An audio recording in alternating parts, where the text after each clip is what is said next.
was a wild one, to say the least, at the end between the Dallas Cowboys and the Detroit Lions. It had a little bit of all of the chaos on the night for Jimmy Johnson. He was inducted into the Ring of Honor.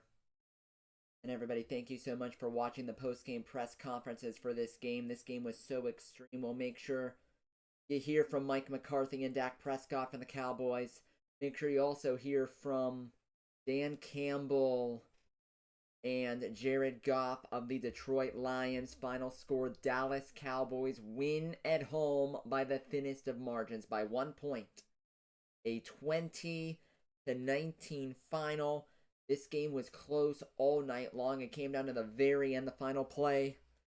Everybody, with about 23 seconds to go, Lions scored a touchdown to make it 20-19. Dan Campbell elected to go for the 2-point attempt to try to take the lead and get the win on the first attempt for Detroit. It appeared that they did get it. A trick play, Jared Goff completing the pass to the left tackle, Taylor Decker. But Detroit got called for an illegal touching penalty, as the left tackle did not report as an eligible receiver to be able to catch the ball. So penalty there, wiped out the good conversion, moved Detroit back to the 7-yard line.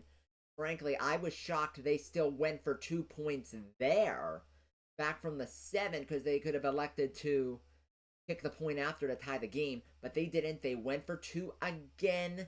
Second try unsuccessful, but Micah Parsons of Dallas was called for offside, so they got another chance of it from the 3.5-yard line. Third time was not a charm for Detroit. A bad throw by Jared Goff. Pass was incomplete. The 2-point play no good. Dallas held on to the lead. They recovered the onside kick. They got the win, 20-19. Dallas now 11-5 on the season. Detroit with the loss falling to 11-5. Pretty much everybody, the Lions pretty much now locked into that number 3 seed in the NFC. Dallas still has a chance to win the division. They need Philadelphia to lose 1 game and for Dallas to win next week against the Washington Commanders. On the 2-point play, we'll hear what Dan Campbell says, but it was not the ref's fault. It was not the ref's fault. It was an illegal formation. He didn't report as eligible, and that's a penalty, and it has to be called. Plain and simple. But talk about the main connection of the night, though. What a night for CeeDee Lamb and Dak Prescott. CeeDee Lamb set a Dallas Cowboys night game record with 227 receiving yards tonight. He also broke the single-season receiving record for a Dallas Cowboy receiver, breaking the record owned by Michael Irvin. As well, CeeDee Lamb, massive game, massive performance, had that electric 92-yard touchdown in the first half. Was the reason why they won. Dak Prescott, 26 of 38, 345 yards, a couple of touchdowns. To be honest with you, everybody, Mike McCarthy, at the end of that fourth quarter, his game management, his clock management was downright trash.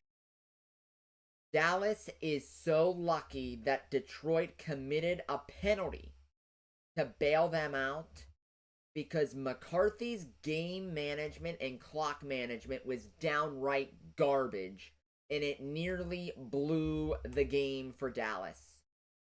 Throwing the football 3 times, an incomplete pass on one of them, sparing Detroit a timeout, which gave them the time to get down the field to get the touchdown in the first place. So the Cowboys are counting those lucky stars that they got on their helmets, because McCarthy's goofy clock management nearly lost it for him anyway. This game had it all. Massive Cowboys fan Canton, his nerves and blood pressure still like 180 over 140 right now. But the Cowboys get it done, everybody. And thank you so much for watching our reaction to the game, as well as the post-game press conferences for Mike McCarthy, Dak Prescott, Dan Campbell and Jared Goff. Friends, make sure to like the video, subscribe to the channel. We'll be live on Sunday, Week 17, Steelers and the Seahawks, as well as keeping our eye on other post-game footage in the National Football League. Make sure to like the video, subscribe to the channel. We'll have more coverage for you. Week 17 in the NFL.